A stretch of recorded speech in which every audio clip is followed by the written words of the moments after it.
네, 그래서 부등호가 있으면 참인부등식, 거듭식부등식이라는 거 확인을 해주시면 되는 거고, 자, 우리가 이제 앞으로 쓸 때에는 이제 읽는 거를 확인하셔야 돼요. 문자로 나타냈을 때. 자, 이렇게 쓰고, 자, 쓰는 방식은 이렇게 네 가지로 나타내잖아요. 네, 그래서 이제 여러분들이 얘를 읽으실 때에는 기준이 항상 어느 쪽을 기준으로 읽는 거예요? 왼쪽을 기준으로 읽는 거죠. 그래서 A가 B보다 크다. 이런 식으로 읽어야 되는 거죠.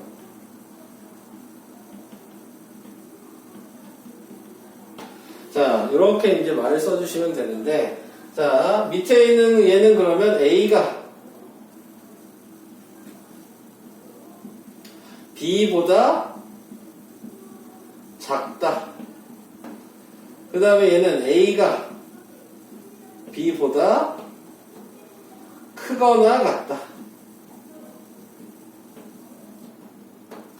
얘는 A가 B보다 작거나 같다. 자, 기본적으로 읽는 방식은 이렇게 읽으셔야 되는 겁니다. 네, 읽으실 때에는. 자, 근데 이제 이 말만 읽는 방식이 있는 게 아니죠? 다른 말들도 있잖아요. A가 B보다 크다라는 말과 같은 의미는 A가 B 초과 라는 말이랑 같은 말인 거죠. 그러니까 A가 B보다 크다라고 읽을 수도 있고 A가 B 초과다라고 읽을 수도 있는 거고, 그 다음에 얘는 작다라는 의미는 미만으로 바꿔서 읽어도 되는 거죠. A가 B보다 B 미만이다 이런 식으로. 그 다음에 이제 크거나 같다라고 얘기하는 거는 이상이랑 바꿔서 쓸 수 있는데, 여기서 하나 더 알아두셔야 되는 게 있죠. 네, 작지 않다 라고 얘기를 해도 이게 이상이랑 같은 말이에요. 네. 밑에 있는 거는 작거나 같다라는 말은 이하로 바꿔서 쓸 수도 있고, 크지 않다 라고 얘기를 해도 네, 되는 겁니다. 그래서 기호만 아시는 게 아니고 여러분들이 읽는 것까지 정확하게 조금 아셔야 되죠. 문제를 보실 때 저는 항상 이제 이걸 기준으로 읽을 거니까, 저는 항상 이 흰색으로 써있는 걸 기준으로 문제를 읽을 거예요. 네, 그러면은 여러분들은 그 읽는 거를 제대로 맞게 들으셔야 되잖아요. 네, 그러니까 처음에 읽는 방식을 정확하게 좀 알고 계시면은 뒤에 설명하는데 좀 도움이 될 수 있을 것 같아요. 자, 그 다음에 이제 부등식의 성질. 자, 이렇게 나온 게 55페이지에 나와 있는 내용이거든요. 55페이지에 부등식의 성질이라고 나왔습니다. 근데 부등식의 성질은 등식의 성질이랑 똑같은 거예요. 예를 들어서 A가 있고 B가 있는데 얘네 두 개가 같은 수다. 1학년 때, 중학교 1학년 때 이걸 배우셨죠? 네, 그랬을 때 등호는 특징이 뭐였어요? 양쪽에 같은 수를 더해도 등호는 변하지 않고, 양쪽에 같은 수를 빼도 등호는 변하지 않고, 양쪽에 같은 수를 곱해도 등호는 변하지 않고, 같은 수를 이라고 할까?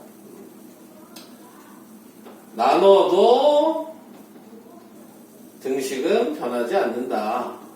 이게 중학교 1학년 때 등식의 성질이라고 이걸 배웁니다.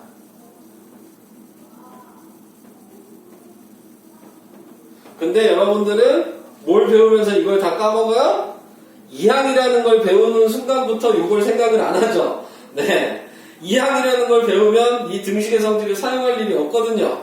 네, 그래서 그 다음부터는 이 내용 자체를 기억을 안 한다는 거.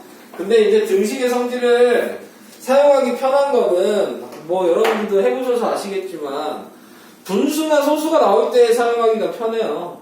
네, 이런 부분은 이해하는 것보다는 네, 똑같은 수를 더하거나 빼거나 곱하거나 나눠서 네, 방정식을 바꿔주는 게 훨씬 계산하기가 솔직히 쉬운 부분이 있거든요. 네, 그래서 그런 것들을 이용할 때 사용한다고 생각하시면 되고, 그런데 지금 우리가 배우는 건 이게 아니잖아요? 부등식의 성질을 배우는 건데, 자, 등식의 성질의 이란 차이점은 부등호가 사용이 된다는 거 말고는 별 그게 크게 다른 건 없어요. 자, 예를 들어서 내가 3이 있고 2가 있어. 아까 전에 쓴 것처럼. 네, 근데 내가 3이 2보다 크다 이렇게 써놨다고. 네, 그건 맞는 부등식이잖아요. 네, 거기에다가 내가 어떤 숫자를 더했어.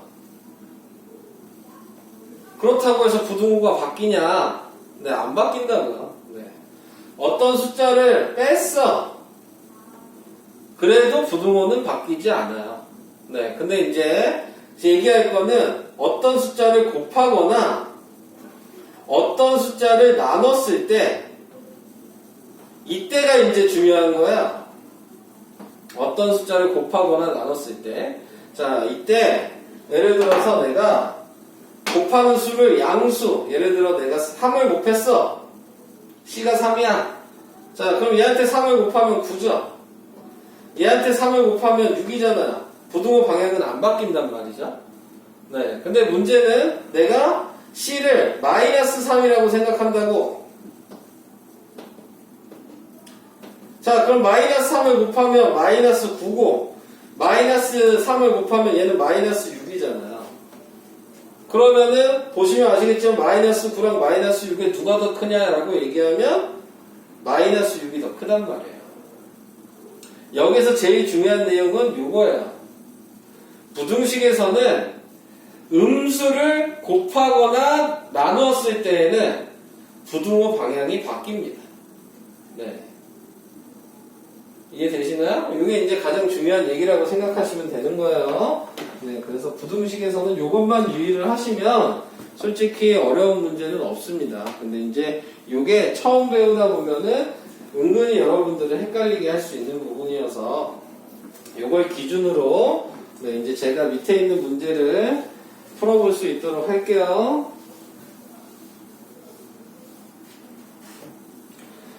먼저 55페이지에 4번이요. A가 B보다 크거나 같다. 이렇게 나왔어요.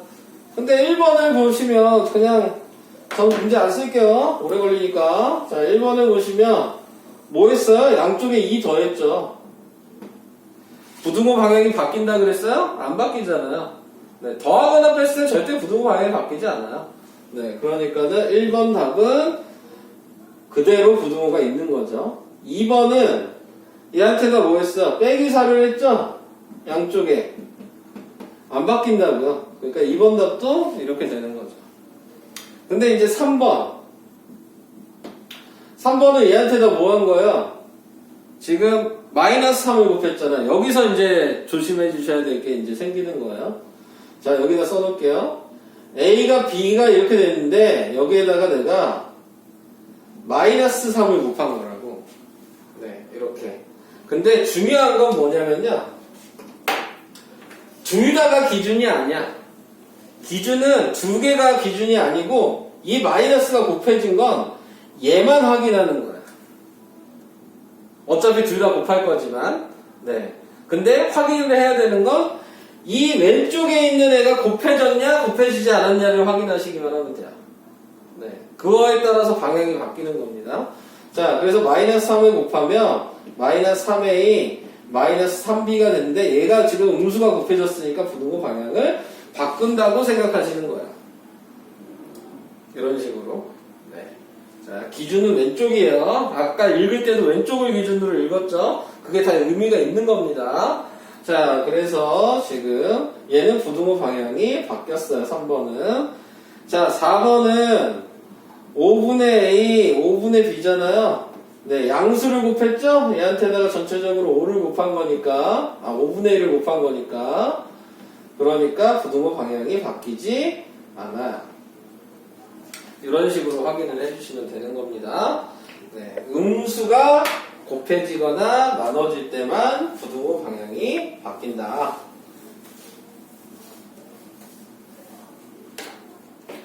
다음 5번으로 갈게요. 자, 5번에 나와 있는 것도 반대로 생각하는 거죠? A 빼기 2가 B 빼기 2, 2번은 마이너스 4A 마이너스 4B, 3번은 2분의 A 마이너스 1, 2분의 B 마이너스 1, 4번은 마이너스 3A 플러스 1, 마이너스 3B 플러스 1. 자, 계산하라는 얘기잖아요. 등식의 성질을, 부등식의 성질을 사용해서. 자, 먼저 얘한테는 좌변과 우변에 2를 더하면 되죠. 그러면은 숫자는 없어지고 A가 B보다 작다라고 나오게 될 테니까. 네, 그래서 1번 답은 요거. 2번에 나와 있는 거는 얘가 문제인 거죠? 지금 A 앞에가 뭐예요? 얘 뭐라 그랬어요? 음수잖아요. 네, 그러면 제가 곱해줘야 될 게 뭐예요? 네, 마이너스 4분의 1을 곱해야 되는 거죠. 제가 그래서 음수를 곱하게 되는 거잖아요. 네, 그래서 얘를 곱해주니까 A가 되고 얘를 곱해주니까 B가 되는데 음수를 곱했기 때문에 부등호 방향이 바뀐다는 거예요. 자, 이런 식으로 생각하셔야 돼요. 다음 3번은요. 좌변, 우변에 1을 다 먼저 더하면 2분의 A랑 2분의 B만 남게 되는데 얘네 없애려면 좌변, 우변에 2를 다 곱해야 되겠죠. 네, 그러니까 음수 곱한 건 없죠? 얘는 바뀌지 않아요. 자, 얘 마찬가지. 먼저 좌변 우변에 1을 마이너스 1을 더해주시면 마이너스 3a 마이너스 3b가 나오게 되는데 이제 좌변 우변에 뭘 곱해요? 마이너스 3분의 1을 다 곱해주셔야 되죠?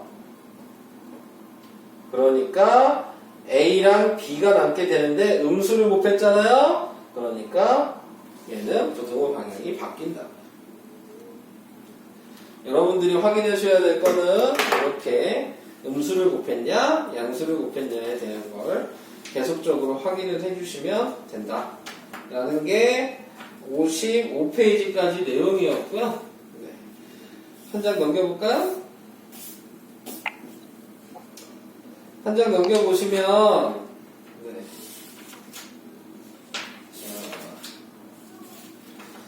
우선은 57, 58까지만 설명할 거예요. 네. 57페이지에 보시면요. 1차 부등식의 풀이.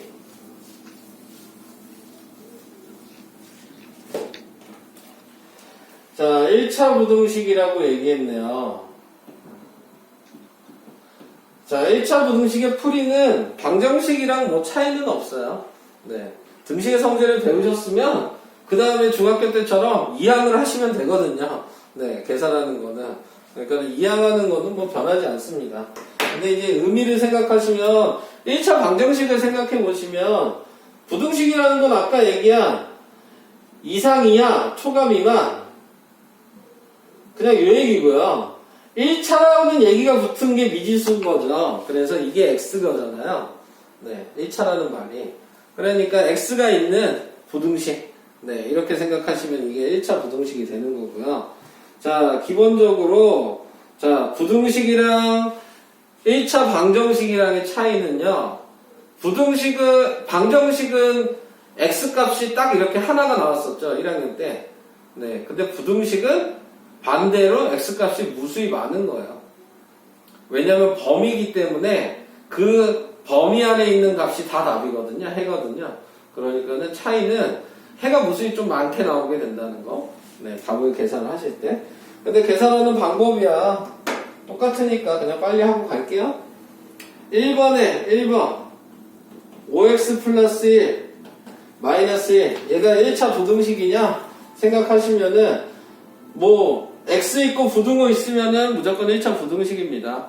네, 그리고 그래서 얘는 1차 부등식이다라고 해주시면 되는데 저는 보여줄게. 이제 계산하는 것도 보여줘야 되니까 2항을 하시면 되죠?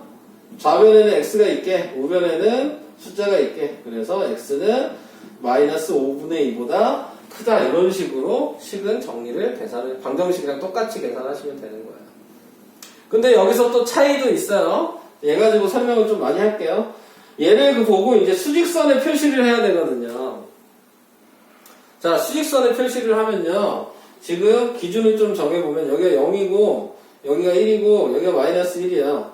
그러면은 마이너스 5분의 2 정도 되는 애는 요 자리인데 요쯤 되겠죠?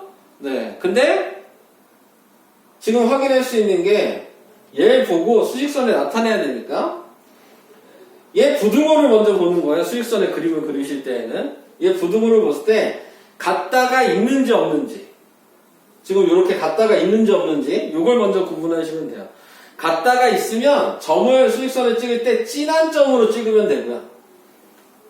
같다가 없으면은 흐린 동그라미로 이렇게 표시하시는 거예요. 수직선에는 얘는 같다가 없죠. 그러니까 흐린 동그라미로 표시하시고 요 자리가 마이너스 5분의 2인 겁니다. 이렇게 보시면 되고, 그 다음에 이제 화살표 방향을 뭘 생각하시는 거냐면 요 식이 보이죠? X가 좌변에 있을 때 기준으로 보면, X가 우변에 있으면 안 돼요? 좌변에 있을 때 봤을 때 이게 화살표예요. 그러니까는 X가 마이너스 5분의 2보다 크다니까 오른쪽으로 가야지. 이해되세요? 무슨 얘기인지? 네. 자, 요런 방식, 되는 거죠? 자, 그리고 항상 색칠을 이렇게 해놔야 돼요. 네, 이렇게까지 하시는 게 수직선을 나타내는 방법이에요. 자, 제가 지금 여기 나와 있는 57페이지에 1번을 하면서 계속 얘기를 할 거예요, 지금. 자, 다시 한번 해보도록 하겠습니다. 2번 보세요. 자, 2번은 x-1, 마이너스 x 플러스 2. 자, 이렇게 돼 있어요. 얘가 넘어가도 2x가 되고, 얘가 넘어가면 3이 되니까, 얘 1차 부등식이에요. 네. 2번도 동그라미입니다. 네. 근데 거기에서 얘를 또 표시하면 x가 2가 분모로 내려가니까 2분의 3이죠? 그럼 방금 전처럼 표시를 한다고 생각하시면, 0이 있고, 마이너스 1, 2가 있다면, 2분의 3은 여기에요. 근데 보면 얘 먼저 뭐라 그랬죠? 등호가 있네요. 얘는 진한 동그라미. 그 다음에 2분의 3 쓰시고 요게 화살표 방향. 색칠. 이렇게 해요. 이해는 되시죠? 네, 자, 이런 방법입니다. 자, 3번이랑 4번은 x여서 계산은 하지 않을게요. 3번 같은 경우는 뭐예요? 2x가 이항되면 x가 사라지죠? 그러니까 얘는 1차 부등식이 아니라 3번은 그냥 부등식인 거니까 네, x 표시하시면 되고, 4번은 x제곱이 있죠? 네, 요거는 2차 부등식이라고 합니다. 근데 여러분들은 아직 2차 방정식도 안 배우셨잖아요. 네, 2차 방정식은 3학년 1학기 때 배우게 될 거고요. 그 다음에 여기 써있는 2차 부등식은요, 고등학교 1학년 때 배우게 되는 내용이에요. 네, 그러니까는, 네, 2차 부등식이라는 것만 알아두시면 되겠죠. 그리고 제가 지금 그림 그리는 방법까지 2번까지 설명한 거예요. 동시에. 자, 그래서 이런 방식으로 그려준다라는 거 얘기를 해봤습니다. 자, 이제 58페이지는 뭐니? 58페이지는 할 얘기 없어요. 그냥 계산하는 거거든요. 근데 가로가 있으면 당연히 뭐 해야 돼요? 분배법칙 해야 되죠? 네. 분수 소수가 있으면 뭐 해야 돼요? 소수가 있으면 소수점 자릿수만큼 곱해줘야 되고, 분수가 있으면 분모 없애야 되잖아요. 그거는 방정식이랑 다른 게 없거든요. 그러니까 58페이지 내용은 제가 설명할 게 없어요. 네. 자, 우선은 설명은 여기까지 하겠고요. 여러분들은 우선 58페이지까지 먼저 풀어주세요. 네.